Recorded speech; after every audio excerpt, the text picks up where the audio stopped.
Yo, what it do, Ghost Nation? It's your boy Ghost Rider. Welcome back to another episode of Ghost Movies. Now, on this episode, I want to talk about House of the Dragon Episode 1. Full review. And we here live right now talking about this while I'm recording this shit. And we are in full effect. Now, my favorite episode, or should I say, not my favorite episode, but my favorite character in this show is Rhaenyra Targaryen, hands down. She reminds me of my Queen Dany that I had posted behind me, protecting my channel. I will always love Daenerys Targaryen. I don't give a fuck. She's the freaking breaker of the wheel. She's the fucking mother of dragons. That is my queen for life. But now we get a younger, wet behind the ears, greener than the fucking lawn. Greener than a motherfucking lawn. We get Rhaenyra Targaryen in the opening credits scene riding on Syrax, her dragon. And we finally, in this prequel, we get anybody who rides on Dragonback, they are going to have a saddle to sit on comfortably. That's one thing D&D fucked up in Game of Thrones original TV series. They had Dany riding on the back of fucking Drogon, and that must have been the most uncomfortable ride of her fucking life. But now we have Rhaenyra. She is riding into King's Landing. And once I saw that scene, I compared her doing that and Daenerys, my queen, Dany, mother of dragons, riding into King's Landing as she decimates everybody in King's Landing on Drogon. Yo, Syrax is a motherfucking beautiful dragon, dog. The gold, when you hear her come and she lands right there into King's Landing, into the dragon pit where they keep all the dragons, bruh, you hear the sound of Syrax. Yo, it was a beautiful fucking sound, man. Listen, HBO is number one for coming out with these TV shows and making the dragons look as real as possible. HBO does not hold back and put money into this motherfucking show, and they want to make the dragons look as real as possible. When she pet him and you hear Syrax making his dragon noises or whatever, the screeching, oh my god, it was fucking amazing. So fucking awesome. I fucking loved it. Now let's talk about her relationship with her father. She loves her father dearly. She respects her father. She wants nothing but the best for her father. Her mother, Emma, I think the A is silent. Her mother is trying to give birth to an heir. She had 2 stillbirths. Another child didn't make it. And she's tired of mourning over. So she's hoping that this baby that's coming for King Viserys the First, at this time, he's in year 9 of his reign. And Aemma's trying to give birth to a son. Lo and behold, she does give birth to the son. But she ends up dying because she can't push the fucking baby out. And Balon was that baby's name. So Rhaenyra loves her father dearly. She adores him. And she just wants him to be happy and have a son. So she always takes a backseat to the fact that she's a girl. She's a princess. No princess or queen could ever rule the Iron Throne. So she just wants the best for her father to be happy. This is the time in King's Landing where they have jousting and sword fighting and all this shit. And now we get to the part that I want to talk about, her uncle Daemon. Daemon is a fucking asshole who don't give a shit about anything. At this time in King's Landing, Daemon is he's the commander of the City Watch. He has his own men, about 2,000 strong, going into the city. I wouldn't say pillaging, but they're going after all the murderers, the rapers, those motherfuckers who just love to steal, the thieves, and just dismembering all those motherfuckers. Daemon is a motherfucking G, and I like his character in this motherfucking show. This episode, he was fucking going through and just wrecking, dismembering the men, cutting off their hands for stealing. If they're raping, he's cutting off their penises. If they fucking, like I said, stealing, raping, if they're killing, he's taking off their legs and their arms. So if you're stealing, your hands are gone. If you're raping, your dick is gone. That fucking penis is gone. And if you fucking just murdering people, your hands and your feet are gone. And he has like 2 or 3 carts on horseback, putting all the dismembered men and women, whatever the fuck they were doing, if they were thieves, whoever the fuck, dumping their bodies in the cart. I was like, bro, this man is a fucking G. But he's too violent. He's too impulsive. He's not strategic. He's not noble. He's ready to just jump off the deep end. He wants to get things done right away. And he has the gold cloaks doing all his bidding and everything. We see in Game of Thrones that that's what Jaime was a part of. He's part of the gold cloaks. They are the soldiers who actually protect the crown. Whoever's in charge and sitting on the Iron Throne, they go into the city and make sure that nothing comes in, make sure everything's in order. If you freaking think about turning against the crown, that's your ass. And now we know that Daemon is the one that was the first commander of the freaking gold cloaks. I love that. And now we want to talk about this motherfucker Otto Hightower. He only has one agenda. Yes, he's the hand to the king of King Viserys the first of his name. We get all that. This motherfucker has an agenda. He wants the Hightower name to be etched. It wants it to be etched somewhere in fucking history of King's Landing, of Westerosi, whatever the fuck you want to call it. So, and before we even talk about Otto Hightower, I just want to talk about Emma and Balon. She finally gave birth after the jousting and everything. They're having a contest in the city. Freaking King Viserys had to leave because Emma's about to give birth, doing all this shit. Tell me why she can't push the fucking baby out. So his noblemen who are trying to control the birth and see what's going on, he's like, okay, we could do an incision. 2, maybe 3 incisions to get the baby out, cut the umbilical cord, bam. Tell me why his wife is bleeding out on the bed, dog. She don't even know what's going on.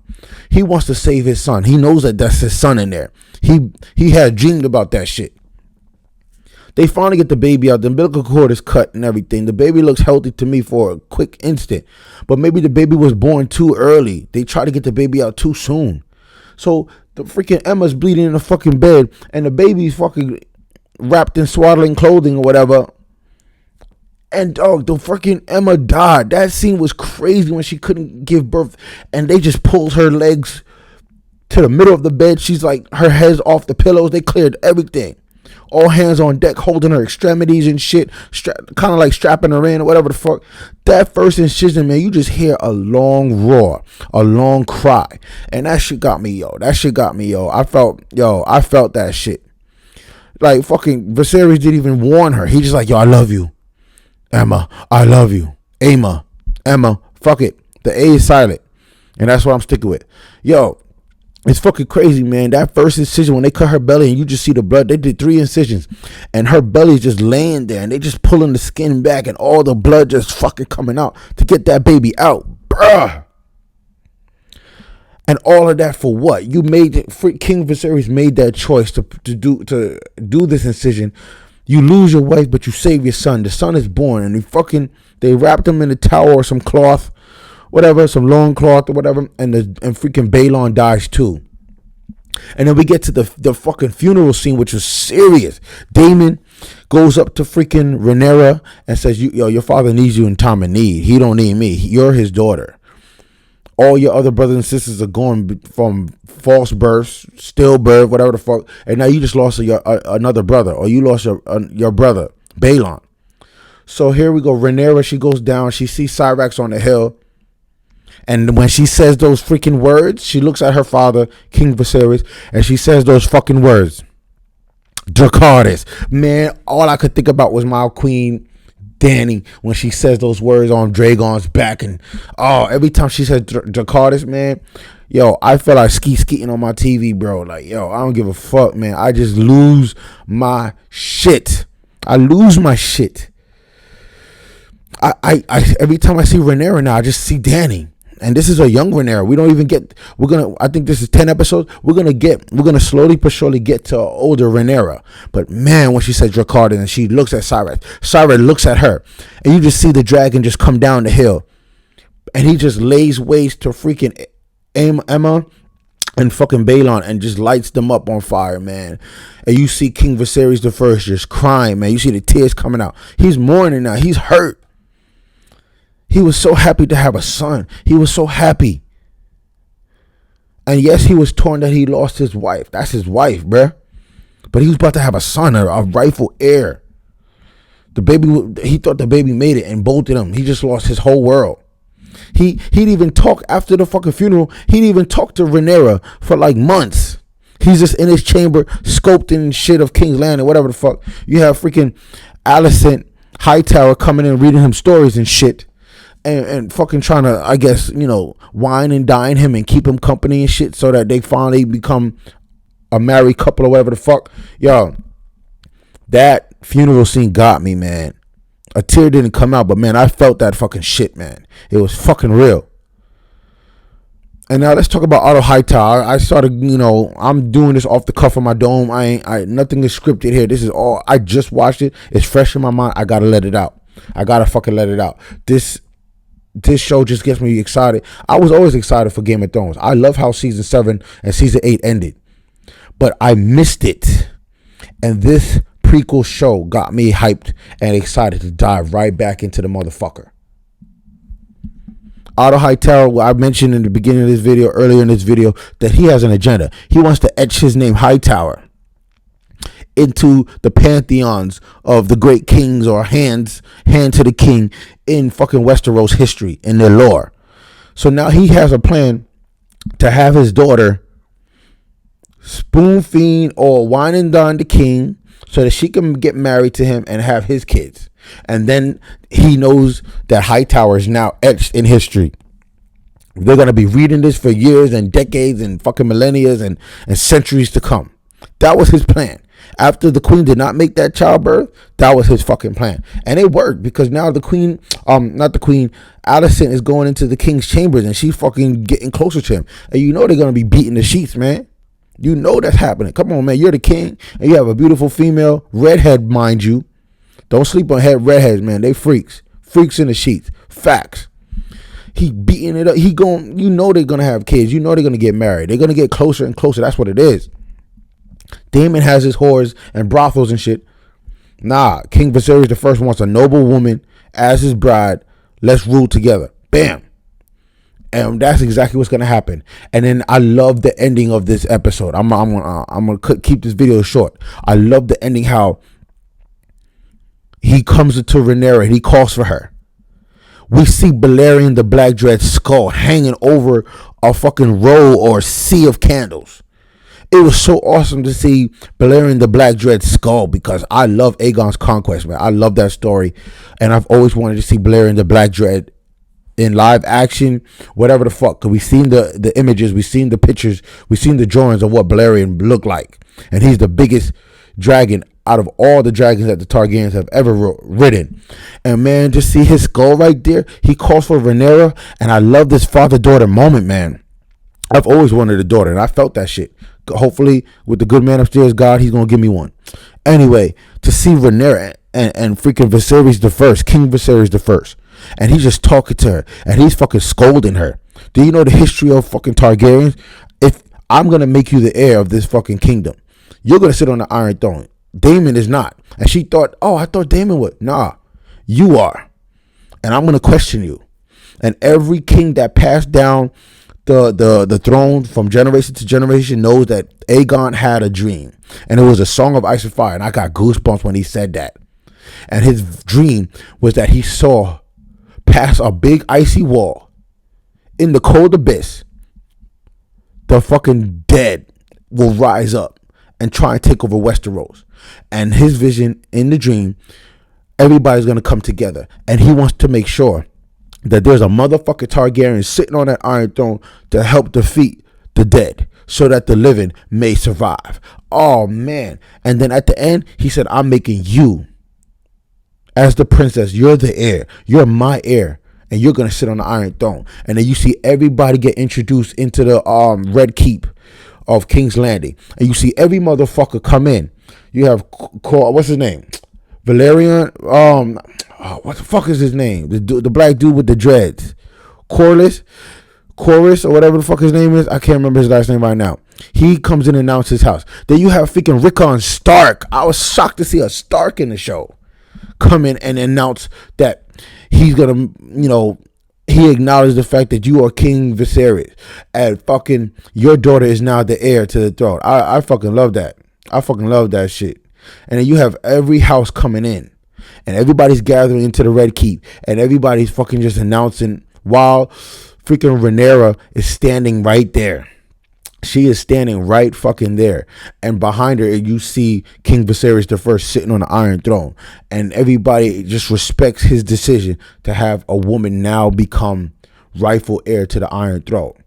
And that's how it ended. And after that was announced, we see Rhaenyra turn around and she looks back at everybody. But she doesn't look too sure about going forward because she loves her uncle dearly. So she doesn't know how to feel going forward. But man, I fucking love how she just looks up. She has that look of uncertainty on her face as she looks at everybody in the fucking Red Keep, acknowledging that she is the rightful heir to the throne. And then when that end credit scene hit, and all you just hear is just the ancient, it looked like these ancient, they're singing the fucking Game of Thrones theme, but it's like I can't even fucking explain it. It's like the old Valerian way of singing a song was being sung out, and it was the freaking Game of Thrones theme song, and I just had goosebumps, man. I fucking love this fucking show, and it just gets me excited again, which, like I said, the excitement was never gone because I love how Game of Thrones ended. I just didn't like the fact that Bran was sitting on the throne. I wanted Jon to take the throne, but Jon never wanted it. But I wanted Jon sitting on that fucking Iron Throne. I just didn't like Bran being the one, but I loved everything else of season 8, how everything else unfolded. And the excitement is now in full effect. Like, we back, y'all. If y'all true Game of Thrones fan, if y'all read the books, like I read Fire and Blood a long time ago, and watching this show just brought all that shit back, man. It was so fucking good. I'm glad I could just share my voice with the true GOT fans out there. Even if y'all don't like Germ and you don't like how, he's not done with Winds of Winter. When is he going to finish that shit? Whatever the fuck. He's invested in these shows now. And he's going to be invested in that Jon Snow sequel, which I am looking forward to watching. Because we can get all the old people from Game of Thrones back into the sequel. Where have they been? Where they are now? And they can just come back and do cameos. And, they could do short appearances and shit in Jon Snow. Because Kit Harington is excited to come back to this world. And I love Kit Harington as Jon Snow. In the beginning, when I was watching Game of Thrones, I wanted Richard Madden as Jon Snow and fucking Kit Harington to be Robb Stark. But because Jon Snow in the books, he's tall. He's not short like Kit, but it worked. Kit is a great fucking actor. I love him in MCU as Black Knight. Fuck it. But you motherfucker, you need to come back home where you were breaded and molded and formed and shaped into Jon fucking Snow. You know nothing, Jon Snow, you motherfucker. I want that sequel. And after this, I cannot wait. And we now know that HBO is going to have other shows that they're going to do. Maybe some more prequels. But this show is fire. And they could do 3 to 4 seasons of House of the Dragon. So y'all, hashtag this motherfucking show. Go on Twitter, go on Instagram. I don't give a fuck where y'all go. Hashtag Hot D. House of the Dragon. That Hot D is fire. And I'm telling you, man, I love Targaryen. That is my favorite fucking house. And it will always be my favorite fucking house. I got hoodies. I got posters of my Queen Dany. I go hard for this house. Yes, I love wolves. Wolves is my spirit animal. I love Stark. I love wolves too. But when it comes to Targaryens, man, I love their story. And I cannot wait to see Dancing with the Dragons. I can't wait to see the Battle of the Stepstones. I want to get involved into this. All the shit that I watch in Fire and Blood is coming back, man. It's coming back. I don't give a fuck if I forgot shit. This shit is fire. And I'm here for it. I'm motivated. And I'm going to be giving y'all my review for every fucking episode that drops. This is the first one. We got 9 more weeks to go with this shit. And I'm on board. I want to break down all the shit that I loved about the episode. I never once pulled out my phone. I actually put my phone on Do Not Disturb. Fuck it. I am passionate about this shit. George R.R. Martin could do nothing wrong in my book. A.K.A. Germ. Whatever the fuck you want to call him. This shit is fire, man. I don't give a fuck when he finished Winds of Winter. I love it, man. Bring on these TV shows more and more. Game of Thrones is my #1 TV show of all time. There's nothing above it, and everything else is below it. All right, Ghost Nation, leave your comments and thoughts in the bottom section below. Let me know your thoughts on this. Did y'all love it? Did y'all hate it? What were your thoughts? I just talked about this shit for 19 minutes, going to 20 minutes, and I could talk about this shit for hours. I just want to learn more. I'm still a student to the game, even though I read only one book. Cause I never read the books that talk about Aegon and Duncan and Egg. I didn't read those. I heard their stories are compelling too. We can get a freaking prequel of that. Fuck, I'm with it. I'm here for it, man. I am a diehard Game of Thrones fan. I don't give a fuck. And I'm looking forward to another episode. I'm looking forward to 9 more weeks of this shit. All right, I'm about to get up out of here. Y'all already know what to do. Like this video, subscribe to my channel, hit that post notification bell for your boy. And until next time, I'll catch y'all in the next video. Ghost Rider out.